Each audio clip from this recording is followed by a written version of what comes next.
gente, hoje nós vamos reforçar o conceito de hematose e falar um pouquinho sobre o transporte aí do ar, oxigênio dentro da gente, como é que a gente consegue expulsar o dióxido de carbono, que a gente já conhece, já tem várias videoaulas aqui explicativas sobre isso, mas não custa nada revisar. Vem comigo. A troca de gases, propriamente dita, ela acontece nos alvéolos pulmonares. É neles que o sangue venoso, que é aquele que não possui oxigênio, que é sujo, entre aspas, se torna limpo, arterial. A gente tem a difusão passiva, o oxigênio O2 e o dióxido de carbono CO2 movem-se do meio mais concentrado para o meio menos concentrado. Temos a barreira alvéolo-capilar, a parede do alvéolo e do capilar sanguíneo são extremamente finas, facilitando a passagem dos gases. E o processo é, o O2 ele atravessa a membrana alveolar para chegar até e entra no capilar, né? E o CO2 sai do capilar e entra no alvéolo para ser expelido. Agora falando sobre o transporte do oxigênio, essa passagem em grandes quantidades não é feita de forma solta, porque ele é pouco solúvel no plasma, que é a parte sanguínea do sangue.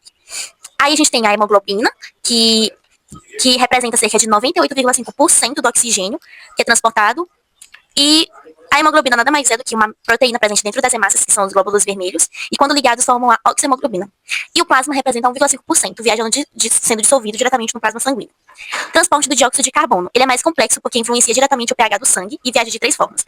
A primeira é por meio dos íons bicarbonato, HCO3-, que é uma porcentagem aproximada de 70%. O CO2 reage com a água, formando ácido carbônico, que se dissocia em bicarbonato. É a forma principal e mais segura. A segunda forma é por meio do carbamino hemoglobina, que representa 23%. O gás se liga diretamente à proteína hemoglobina em um sítio diferente do oxigênio. E a terceira forma é por meio da dissolução, quase não sai, no plasma, né, que representa 7%. Uma pequena parte viaja livre no líquido sanguíneo. E para finalizar, nós vamos falar do controle da respiração. O corpo monitora os níveis de gases por meio dos quimiorreceptores. O principal estímulo para respirarmos não é a falta de oxigênio, é o excesso de dióxido de carbono que a gente precisa eliminar, porque ele torna o sangue mais ácido. O centro respiratório, localizado no bulbo, detecta essa acidez e ordena que o diafragma acelere os movimentos. A afinidade da hemoglobina pelo monóxido de carbono é cerca de 200 vezes maior do que pelo oxigênio. É por isso que o vazamento de gás ou fumaça de escapamentos é tão perigoso. Só o monóxido de carbono ocupa o lugar do oxigênio e não solta.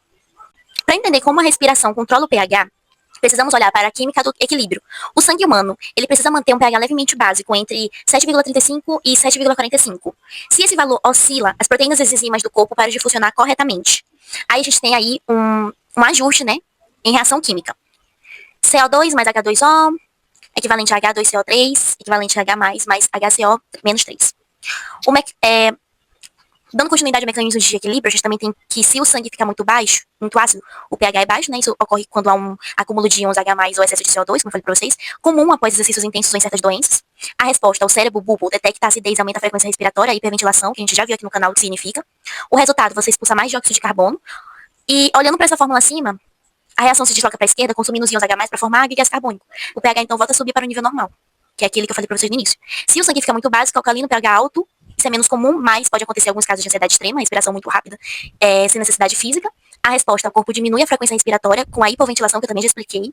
O resultado, CO2 é retido no sangue, isso desloca a reação para a direita, aumentando a produção de íons H+. O excesso desses íons reduz o pH, trazendo de volta ao equilíbrio. Então, CO2 alto, sangue ácido, respiração rápida para expelir o ácido, CO2 baixo, sangue básico, respiração lenta para reter o ácido. Curiosidade para finalizar. Sabe aquela técnica de respirar dentro de um saco de papel durante uma crise de ansiedade? Eu nunca fiz isso. Eu tenho crise de ansiedade de vez em quando, mas eu nunca fiz isso. O objetivo é justamente fazer a pessoa reinalar o dióxido de carbono, que ela está perdendo rápido demais, evitando que o sangue fique alcalino demais, alcalose respiratória, que causa tontura e formigamento. Uma ótima curiosidade, eu não sabia disso.